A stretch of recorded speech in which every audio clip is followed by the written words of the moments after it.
have started to increase as of the latter part of the summer, and they'll likely see a surge sometime in December or January. But it's way too early in the season to predict what this season's actually going to look like. We often look to the Southern Hemisphere to look at how their season fared, and that's a imperfect prediction as to what our season might look like.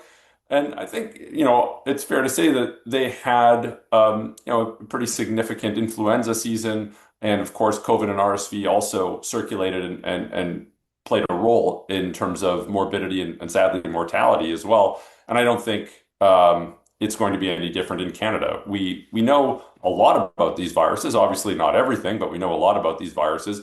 We know that they're, from an epidemiologic standpoint, we're going to see more of them throughout the fall and winter. We know, for example, COVID disproportionately impacts older individuals and immunocompromised individuals. We know that influenza and RSV can disproportionately impact older individuals, but also the very, very youngest.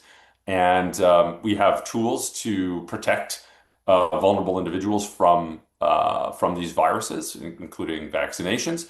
And I think if we're curious as to how this season is going to look, it's probably going to look a lot like last year and the year before. Whereas in the late fall and throughout the winter, we'll probably see many people sadly sick with these viruses. We'll sadly see some stretches to our healthcare capacity in terms of hospitalizations because of these viruses.